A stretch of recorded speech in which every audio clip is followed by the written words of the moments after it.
Welcome to Dare a New Belief, a place to discover what is possible for your life after the loss of a loved one, and where you will find inspiration, insight, support, and love, and hopefully a bit of laughter to help you through the day. Now here's your host, Nada Hogan.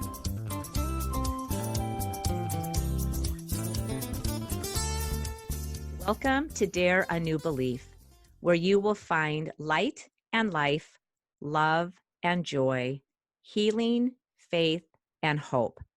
A place where you get to believe in what is possible for your life.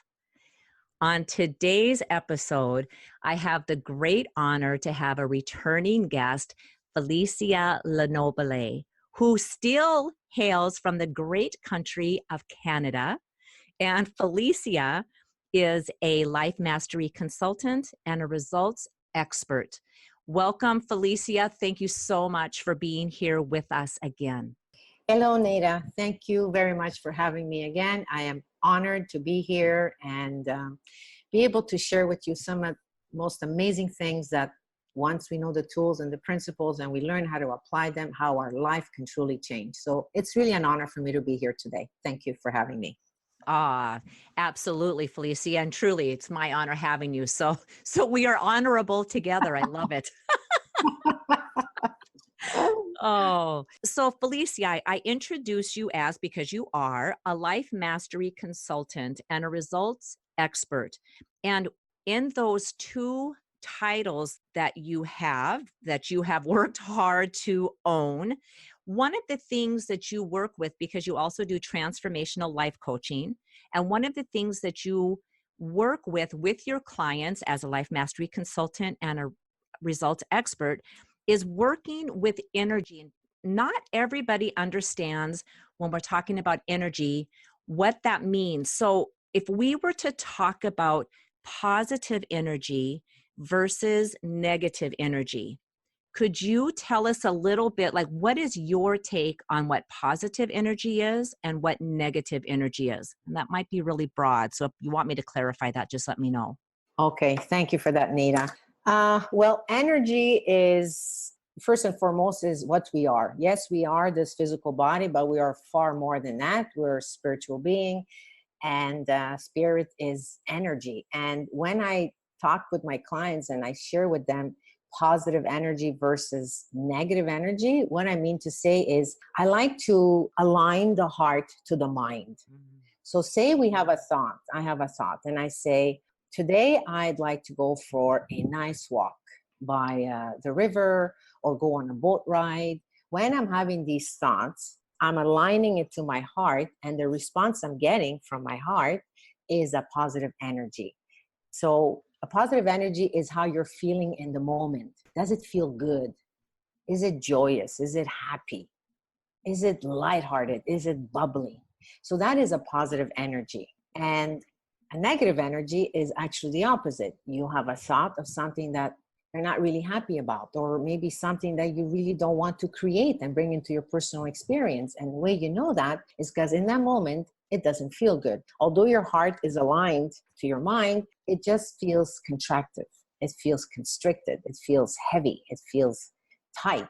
And so when we learn how to work with these energies, now things start to change in our outer world.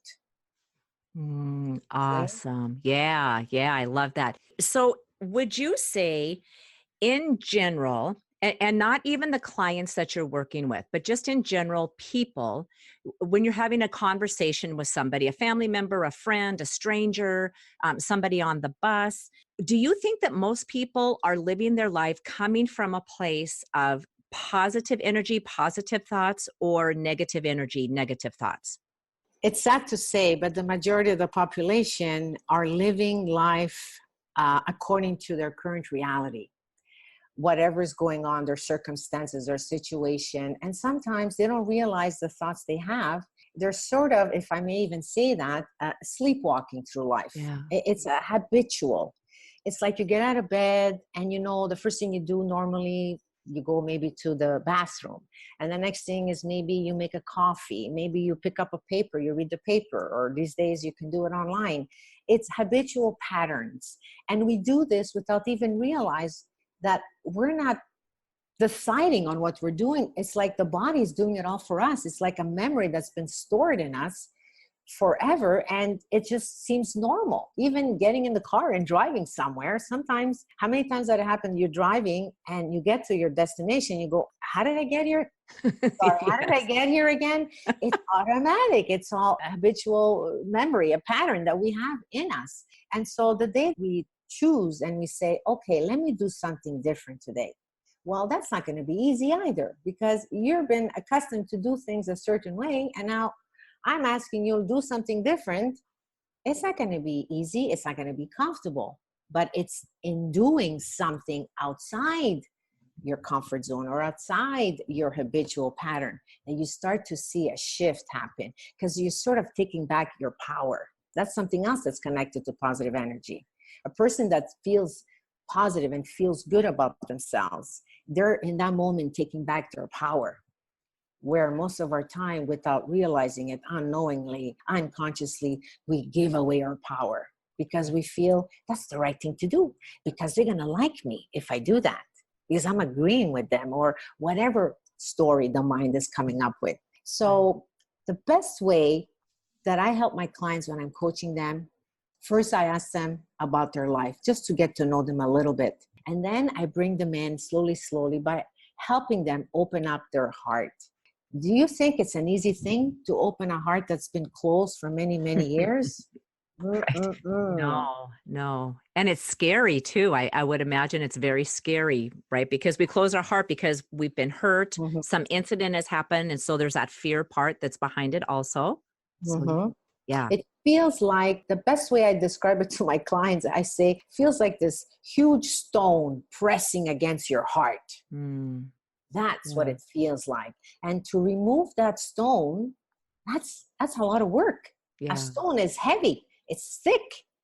But you do it layer by layer, little bit by little bit. Start with small things and just say, I can be happy today. What's one thing that I could do that I would feel good? The littlest things. Is it going out and buying an ice cream? I don't know. That's what's coming up right now. Yeah. So, yeah, and you're feeling good in that moment because now you're having an ice cream. Anything you can do that's outside the norm, you are helping yourself. I would call that victory, step by step, because you're taking back your power. Because who we are at our true nature is happy beings. Right. It's beings that don't need to close off their heart because they feel that they're protecting themselves. There's nothing to protect. It's taking back your power and owning it and grounding yourself.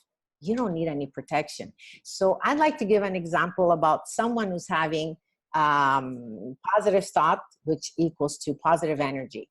So An example of that would be, I'm thinking of you, Nada. I'm not on the phone with you. The thought comes up and I'm thinking of Nada, and I'm thinking, wow, I really like that person. She's really a lovely lady. I mean, she's amazing. She's good at what she does. And I'm so glad for her to be in my life, or whatever. I'm thinking positive, really good thoughts, loving thoughts. Because we're really energy, we're not this physical body, you're going to pick up that energy. At the same time that I'm having a thought, you're going to have thoughts of me that are going to be feeling good. I know it probably sounds woo-woo, but energy is powerful. And you will pick up on what I'm saying about you and how good I'm feeling, that you're going to, in turn, start thinking, yeah, I like Felicia. She's a nice lady. But do you see the energy are connecting? Because you and I are one energy. So positive energy attracts positive energy, which means attracts a positive response from the person you're thinking about, even if the person is not in front of you. Right. And this could be global. I could be thinking about someone who's in Australia. It doesn't matter where you are. It's the energy of that thought. What sort of thought are you having? Is it empowering or is it disempowering? By the same token, I could be having a thought about someone that I'm not fond of. And I'll start imagining all sorts of words in my head. He did this, she did that, whatever negativity. And the more negative I think, the worse I feel around the heart area. Well, it doesn't stop there because we're energy. I'm not just harming me. The person that I'm thinking about is also getting that energy from me. And guess what, Nita? The person is going to pick up something negative because in this moment, I'm not having anything good to say about that person. So the person picks up a negative energy. It's not words, it's just a negative feeling. And that person is going to turn around and start having negative thoughts and negative emotions about me because of what the person is receiving from my end. And worse than that, that person, depending how low they're feeling, they might pick up the phone and call a third party and talk to that person about me. Right. Right. It doesn't stop. Right. Absolutely. Right?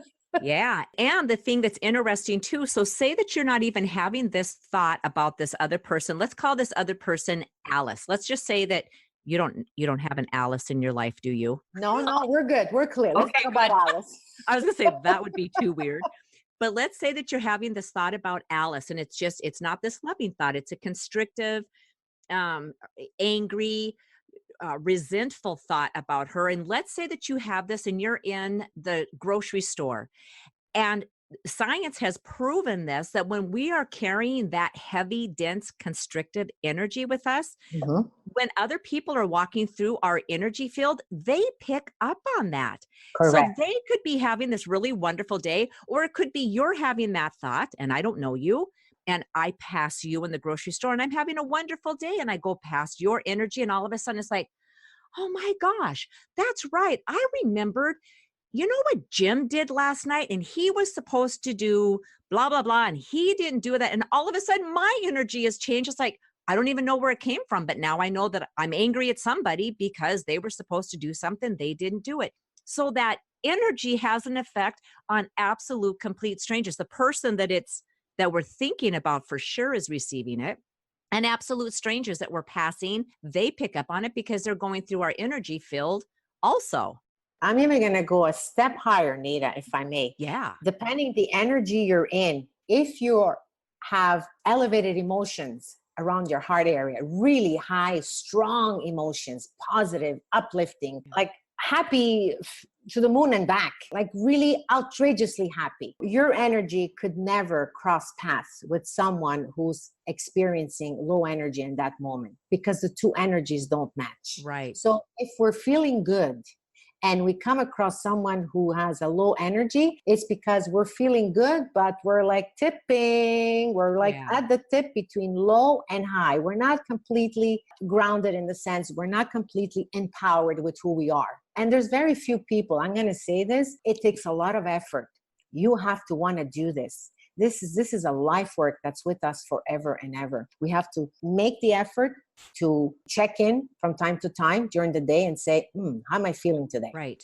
We have to check in. That's one. The other thing is, what thoughts am I having when I'm thinking about something? Is it an old thought of mine? Is it an old pattern from the past? I also like to call, if I may, the conscious mind versus the subconscious mind. Nita. And the subconscious mind, lately I heard something and it just so resonates. The subconscious mind is a machine. God, I love this word because it makes it clear for everyone. It's a machine. It's like a DVD player. So you put on a CD and it's playing that CD. Now, can you turn around halfway through and say, I don't like what I'm hearing, change already? Even if you yell, you stamp your feet, you scream, you punch, that CD is not going to change unless we take out the CD and we put on a new one. And it's the same thing with our programming. Slowly, as we intercept those thoughts, and we want to just have thoughts that make us feel good because life is still going to happen. Life is there. Our challenges are going to be there. Our struggles are going to be there. The circumstances still going to be there. But at the end of the day, what is the most important thing for us? Isn't it to get back to who we are, our nature, and look for ways of feeling good?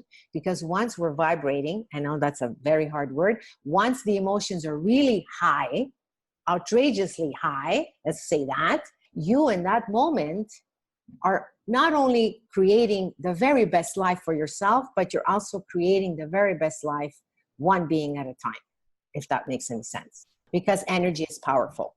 Absolutely. Absolutely. And knowing that you are able to change your energetic state anytime that you want to change your state. So if you are having a low moment because you're thinking about Alice and Mm, whatever it was that Alice did, even though that event or that circumstance with Alice happened, we still have that ability to be able to change our state, change our thinking. yes. It won't change the event that happened, but our response to that event, our response to that person Hmm. can change in a heartbeat.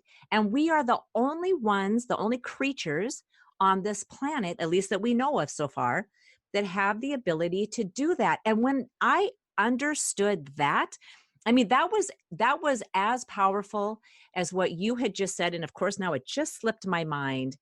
Oh, about the subconscious mind being a machine. Right? I Yeah. mean, it's a game changer when you know that. Like you can yell at your CD or your DVD as much as you want to yell at. It Yeah. ain't gonna change. It's gonna stay. You have to override that with a brand new. I guess I don't know how you would override a DVD, but if it was a cassette, you just Yeah. record over the top of it, right?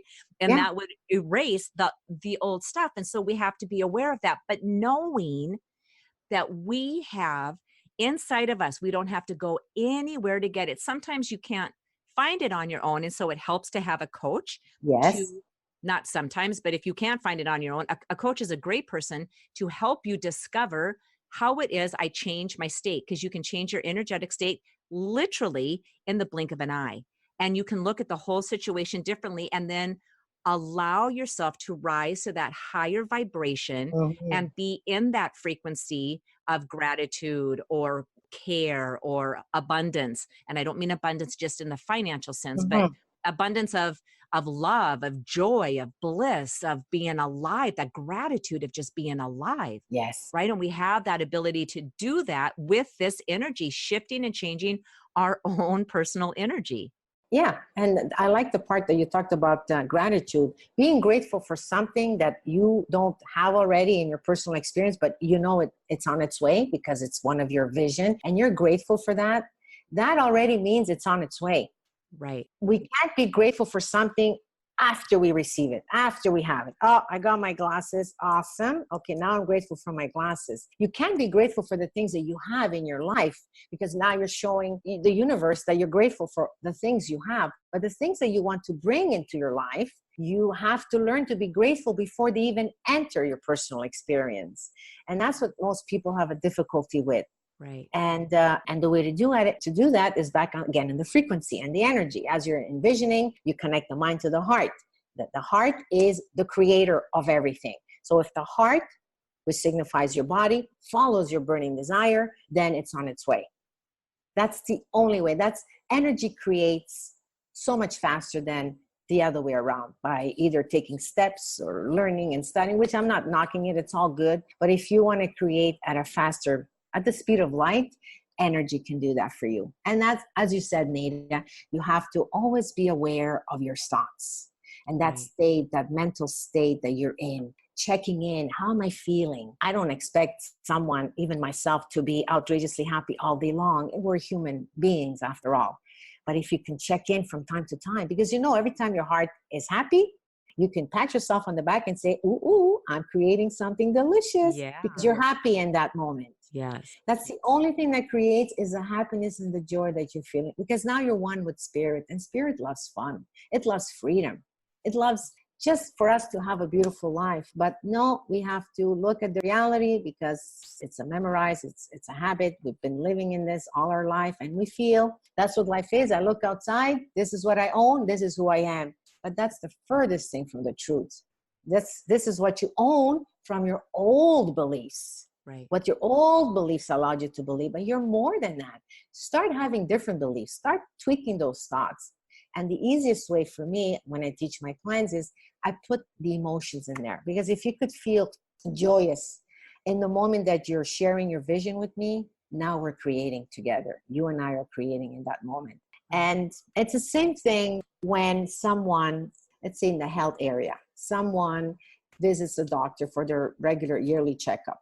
And this is a story that I heard not long ago. I'm not sure if I heard it from Bruce Lipton or if it was Wayne Dyer, Dr. Wayne Dyer, the late Dr. Wayne Dyer. I'm not sure, but the story goes like this. And when I heard the story, I says, this is amazing. So this man, he goes for a physical checkup, and his diagnosis was that they found this big black stain on his lung. And the doctor was concerned for the man. And the doctor told the man, I'm really sorry, but it's so big that unfortunately, I don't have good news for you. You don't have much longer to live. And so the man went home, and all he could think about was the diagnosis he had received from the doctor and that he didn't have much time to live. And the truth of the story was that within, I don't know if it was 10 days or 2 weeks or 3 weeks, the man did die. He did pass on. But because of the condition that he was in, they did an autopsy. They wanted to see for the medical studies, why did this man die? What was the cause? And you know what they found, Neda? They found that this man has had this stain all of his adult life, 25 years plus. Oh. What was the difference? He was not aware that he had this black stain. But when he found out, his focus, his thoughts was, this is it. The doctor said, I'm going to die. He didn't see a solution. Right. Do you see how important it is, the thoughts we have?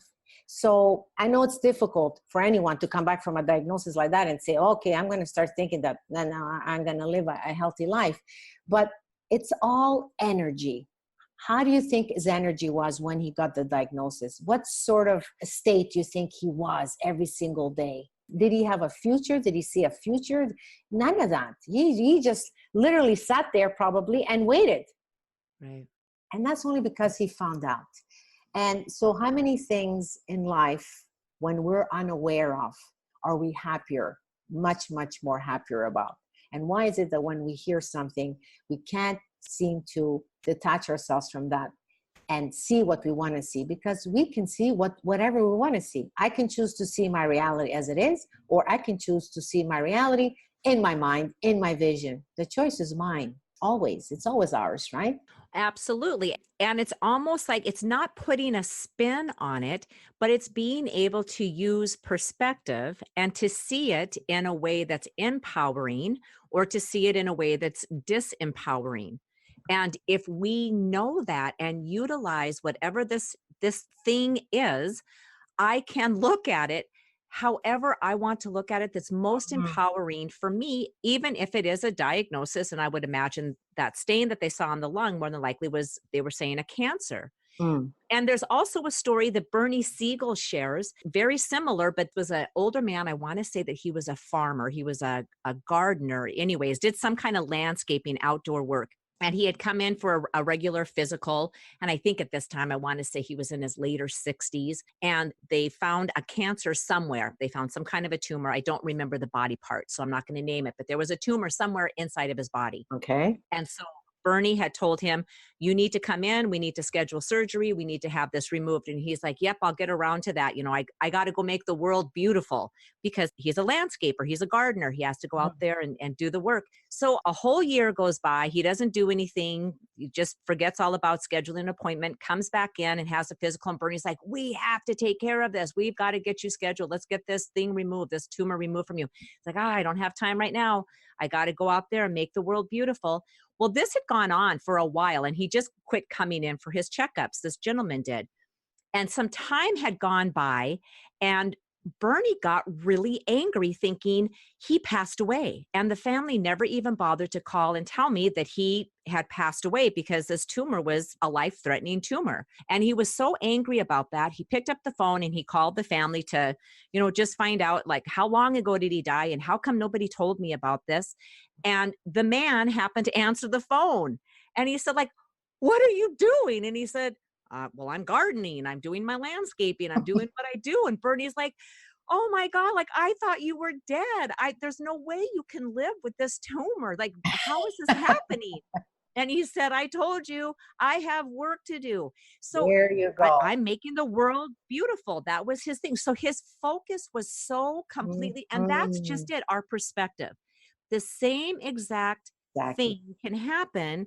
And it's, how are we going to look at it? And for this man, he just didn't give the tumor any attention. He gave his love of gardening and landscaping that got his attention. And that, Isn't that beautiful? yes, yes, I love that. And I've heard Bernie share this a few different times. It's just like, oh my God, it's such a powerful story. And that's the energy that we get to work with. Yes. It's not saying it's easy. For some people, it may be very easy. It sounded like for this gardener landscaper that it was an easy choice for him to make. He just was busy living his life. Yes. And for other people, it's not going to be so easy. And it's not to say that coming to that emotional state of being able to say, well, I got work to do out here and I'm just not going to give any attention to this physical thing that's happening to my body. That's not an easy thing to do, I would say, for the majority of people, but it's doable. And the biggest thing to help you with that is support, having support behind you to help keep you on track in the direction of what it is that you want. What is it that you're dreaming for your life? Yes. And for this diagnosis, what do you want to come out of this?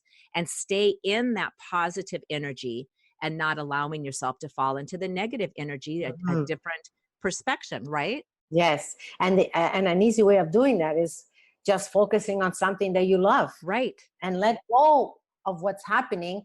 Just let go and let God. Focus on what you love to do. And it's like it just takes care of itself because we're removing our attention from what doesn't serve us. And we're placing it on something that we love. Like this man, he loved gardening. Could you imagine how happy he was when he was taking care of his garden? He had work to do. I got work to do. I gotta work my garden. Yes. Do you think he gave any thought to his physical illness? No way, because he's focusing, he's choosing to put his attention on something else, on something that's going to benefit him and serve him. Absolutely. And if we could do that with anything, it doesn't have to be a serious illness. It could just be anything. If we can choose, okay, this is my reality today. I'm looking, I don't like my reality. It is here, fine. Moving forward, I'm going to choose to focus on what I would love to live instead. And the quickest way to make something like that happen is to stay connected to your heart, which is the energy, which in my mind, and I'm sure in your mind, Neda, is the one thing that creates world. The heart, the emotions, the energy. That's why this heart is there. Yeah. It's to make us feel when we're feeling good. And I'm going to say this word again, outrageously happy. That is the purpose of our heart. Because if that's the purpose of our heart, then that's what creates worlds. In other words, that's what creates our dreams, our vision, our desires. If I have a burning desire and my heart is closed, what have I done? It's just empty words in my head. Right. Even if I focus on that desire, if my heart is not following, I'm not creating. And so this is what I do with my clients. And I just love what I do because I teach them how to align their heart to their burning desire. There has to be that connection. I need them to feel excited about working a blueprint of their vision or whatever vision they're working on. I want them to focus on that and to be excited about it. But that excitement, where does it come from? It's got to come from your heart. It's all energy. And I think once somebody learns about these tools and the principles, because the principles are out there, whether we believe it or not, they're there. These universal laws, they exist. And even in giving and receiving, I know I'm changing, but when you give, you feel good. Right. When you receive, you should feel just as good. Right. And you know what, Nate, I discovered lately? I don't know if discover is a good word, but when we say you give and you receive, so I was thought, okay, I'm receiving. Receiving means I receive love, I receive affection, I receive hugs, I receive gifts, whatever, I'm receiving. But let's make that receiving phase even bigger. What I mean by that is, how about receiving our dream? Are we allowing ourselves to receive our dream? Are we allowing ourselves to receive our vision, our burning desire? That falls in the category of receiving. So we need to check in and tell ourselves, am I allowing to receive my dream? Right. Right. I just fell on this and I'm going, why are we limiting ourselves to receiving, which is all good, the love, the hugs, the kisses, the gifts, that's all beautiful, the cars, the house, the friends, the partner, but expand it. What would I have to do to receive my dream, to allow it to come to me? Absolutely. It goes back to the heart. It always goes back to that, the energy, the feeling happy. just show the universe that you're happy with wherever you are and whatever you have. And with the expertise of a coach and the right tools, you can have it all. We can have it all, Nita. And you, I'm sure you could agree, we can have anything we want. Absolutely. Absolutely. And the work that the Heart Brain Institute has done, where they work around the feelings of gratitude, compassion, caring, and oh, there's one more and I missed it. They all fall under the umbrella of love, but they just don't Mhm. use the word love because some people have a different connotation of what love is. But Yes. gratitude, care, compassion, abundance, Mm. when we are in that state and you're harmonizing the brain and the heart, I mean, this is an actual system that they teach first responders so they can stay out of that heightened state of stress, because as a first responder you're always on, right? I mean, that fight or flight is always going because you're the one going into the fire, you're the one going to the car accident, you're the one that's rescuing that person who's drowning. So you are always in this super heightened emotion Mhm. of fight or flight. The same thing with the military. They're now offering the same teachings on how to engage with heart brain harmony or heart brain coherence, Mhm. so that at least the American armed forces are able to completely reduce their stress. And when you talk about the heart, Felicia, I think it's really important for the listeners to know that we're not talking about this heart that just pumps blood, which is what science thought that's what the heart did for ever, for hundreds of years. Everybody just thought the heart just pumps blood. But Mm. in the 1990s, they discovered that the heart literally has thinking neurons, Mhm. 40,000 thinking neurons. And Mhm. there is a pathway that goes from the heart to the brain. And it's a dual pathway. There's a pathway from the heart to the brain and from the brain to the heart. But the pathway from the brain to the heart is much smaller than the heart to the brain. So it's like when the heart is talking to the brain, it's saying, like, that's my greatest desire. That's my Mhm. burning desire. That's the thing Mhm. that I want. And then it comes up into the brain because we have to be able to take action. Yes. And this is where we have to be careful, because the brain then many times will say, right, this is where the subconscious wants to come in, like, right, how is that going to happen for you? That's never going to happen, right? So, Yeah. so if we can, at least with a baby step of realizing, if I have this longing, if I have this desire Mm. for this thing, and it's a burning desire, that's coming from my heart, my literal, actual Yes. that's talking to my brain.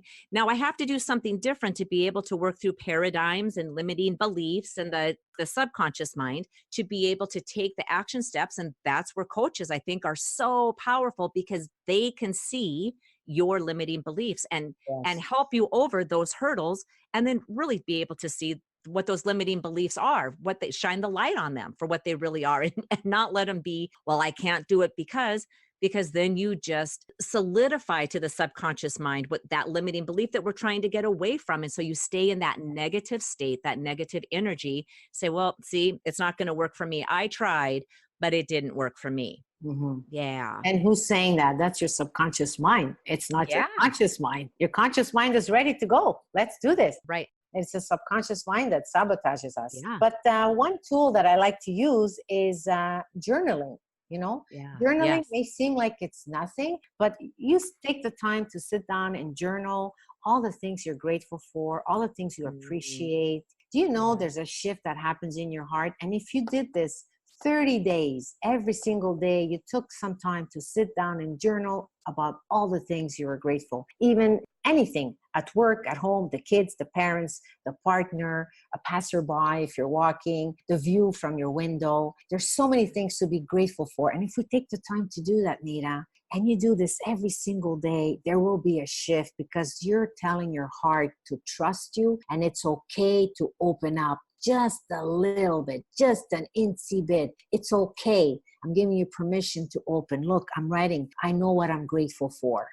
Yeah. That is Absolutely. huge. If Yes. you can start doing that, that is already a big step. It's not the answer, but it's already a big step in the right direction, I would think. It's a huge step, Felicia. And I think as we start to bring this in for a landing, Mhm. that power of gratitude, because you are so 100% spot on. It's not being grateful just for the thing that we have or the things that come into our life. It's beautiful to be grateful for the things that we have in our life, our house, our view, nature, Mhm. summer, right? It's beautiful to be able to be grateful for all of that, but to also be grateful for the vision that you have, what you want your life to grow into, where you want to be living, the partner you want to be with, the Mhm. income, the vocation, the business you have, or the employment that you have, to be grateful for that in advance of it actually happening. And that place of gratitude, right? It's harmonious with abundance. And if Yes. we can remember that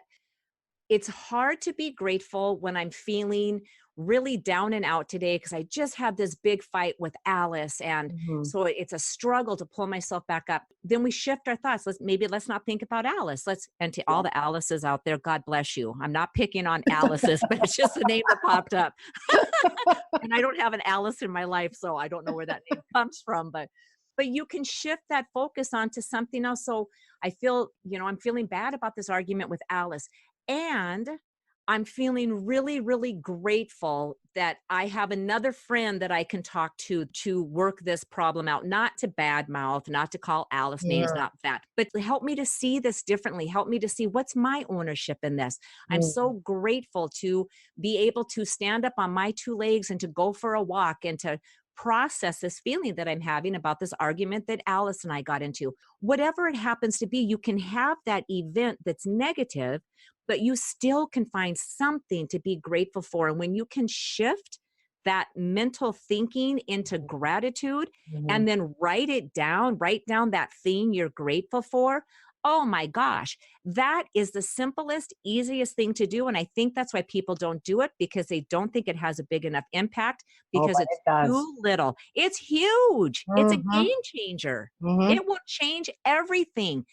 Gratitude is enormous in changing your life and changing the abundance and changing the good, the positive energy that you are bringing into your life. Everything. And I'm just going to add just one little thing. Thinking and inking is even more powerful than typing away on your laptop. If you're going to Yeah. write, if you're going to journal, take a pen the old fashioned way. I don't know, Yeah. something happens and it's a huge shift that happens because you're thinking and inking or penciling if you want to use a pencil. But I Right. find it has a much bigger, greater shift than just typing away. I know that the new generation is so much fun to just type away, but just for the fun of it, try just for the journaling the old fashioned way. And then let me know what happens, because there will be a shift that happens, especially if you do it every day for 30 days. I think 30 days is long enough for someone to see, oh, this thing really works. Would you agree, Nita? Absolutely. And you're going to have 30 days anyways. So why not add something in? It doesn't even take much time. Like what, 1 minute? You could take 1 minute Mm. just to write. It's the matter of just picking up a piece of paper and picking up a pen Yes. and just writing down one thing that you're grateful for. And you start finding that, oh my God, well, there's that, but there was also this, and there was also this. And then we Yes. start looking for more things in our life to be grateful about. And 30 days, you can do a 30-day challenge. And all of a Mhm. sudden, you're just like, oh my gosh, the things that shifted and changed in my life. It wasn't by coincidence. It's because you changed. You changed your energy Yes. from a negative state to a positive state. Absolutely. It just feels so good when you feel that energy in your heart, that Mm, positive emotion. yeah. Feels good. It feels like it's taking you away somewhere. It's just a nice feeling. And all you're doing is you're journaling what you're grateful for. It seems like it's nothing, but Yeah. like you said, it's huge. Yes. Huge. This is one, for me, number one tool. Take the Yeah. time to journal. There's a lot of tools out there, but this one, I'm glad you agree with me, Nita. This one is powerful and it's huge. Mm. I got my own journal. I journal every day. Yes, yes.